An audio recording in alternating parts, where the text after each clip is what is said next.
Hubsan H501s here, and today I'm going to be unboxing and flying a drone I just got for Christmas. So this is actually my third drone. First one had a defective battery that wouldn't charge. Second one had a motor that wouldn't start. But who knows? Third time's a charm. So I'm going to go ahead and open up this box. Let's see. Oh, so drone's right here. And this box looks like it has blades in it.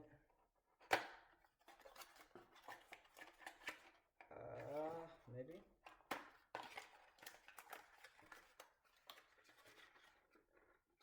If so, it's a lot more complex.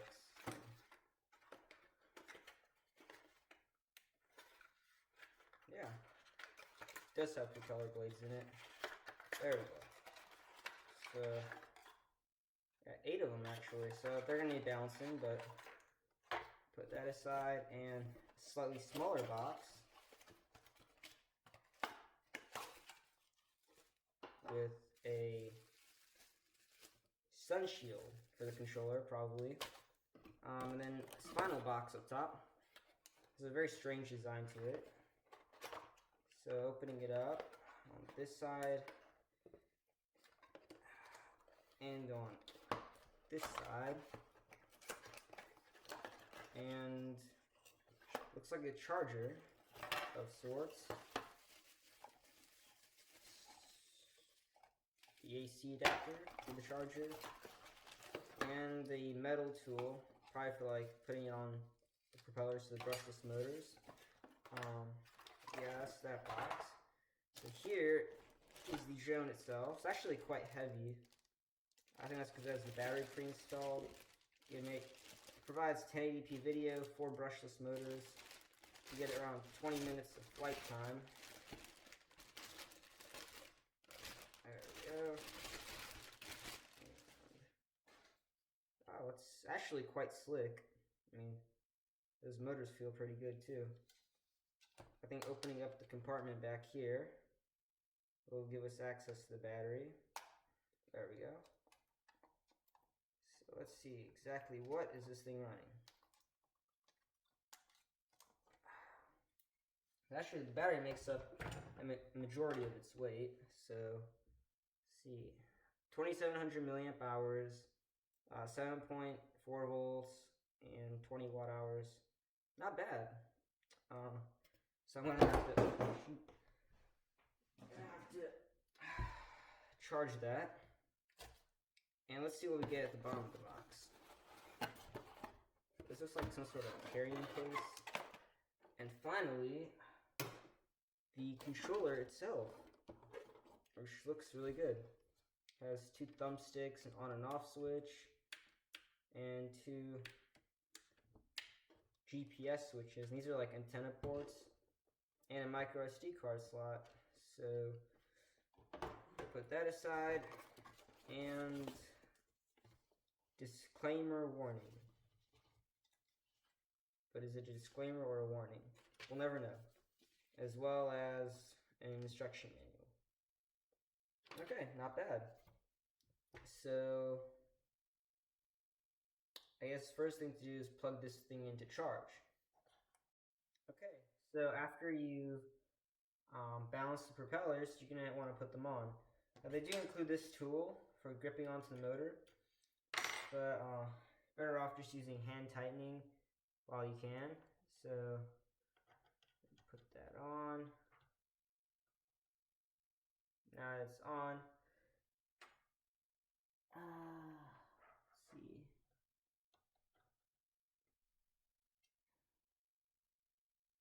So a little bit of effort required here, not too much. You don't want to damage the blades. They are auto tightening, but you still want to get them taut. There we go. That should be good enough.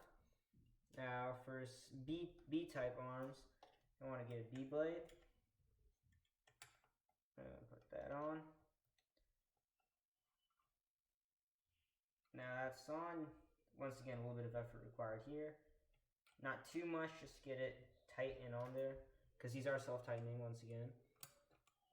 And you're going to replace, oh, wrong arm. So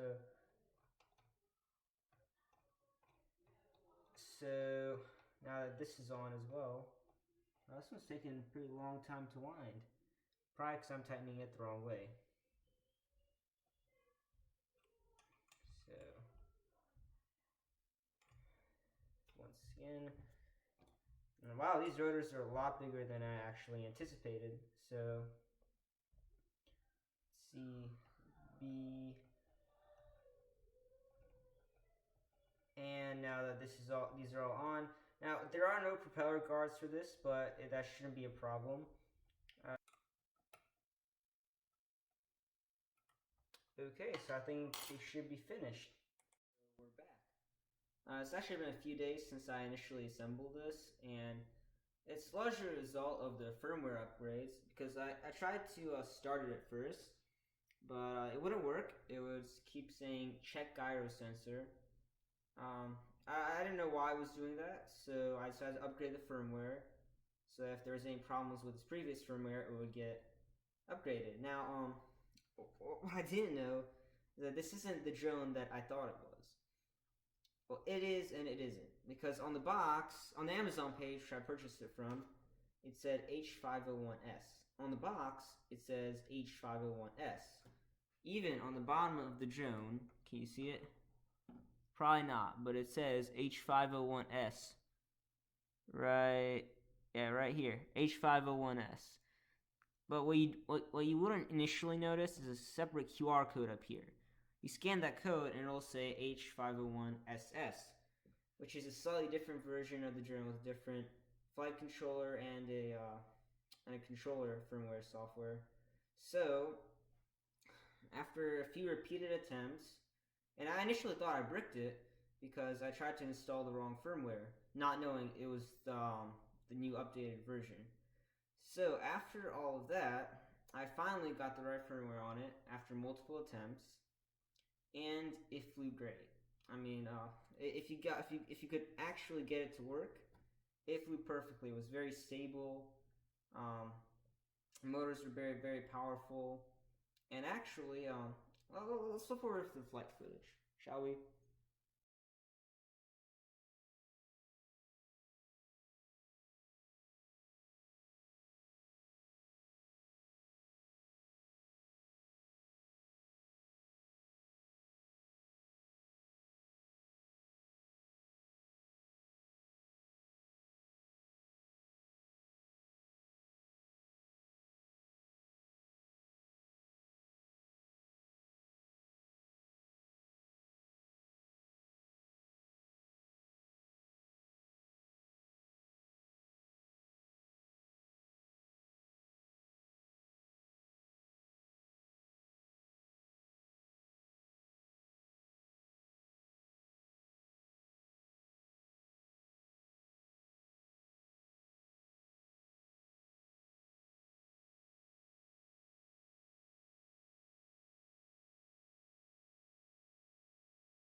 Anyway, so the flight footage you just saw was captured by the camera, which is up front, full HD 1080p camera. And I actually got really good footage. I could view it pretty clearly through the display on the transmitter. Now, one thing I didn't like about the transmitter's included stuff was that there's actually another piece of plastic that went in front of the display, like right here, which meant that the only thing you could see out of was like a little tiny slit up top, which was really hard to see the screen. So I removed the bottom piece and it fixed that problem. And the transmitter is very accurate, I'll have to say that much. You can switch through the color cycling on the drone. It returns to home very accurately, down to a couple feet, and it even has a really great GPS lock. So I have a separate clip that shows just how stable the drone is. I'm literally filming the drone as the drone is filming me. This is like so stable. Look at this. Anyways, as far as flight time goes, it flew for a pretty long time, 20 minutes, probably more. I was outside for 30 minutes. It was quite a cold day, so motors continuously had to power up to counter the wind on the GPS lock. But other than that, the battery lasted a long time, so I was very happy about that. The drone went up easily to 400 feet, so I got some really good footage from up there. And hopefully, on the next couple weeks, I'll be able to upload that footage and generate more 1080p content. So yeah, that's pretty good drone actually. And if you're wondering where it stores the footage, it's actually on a built-in SD card reader on the bottom of the drone, right there.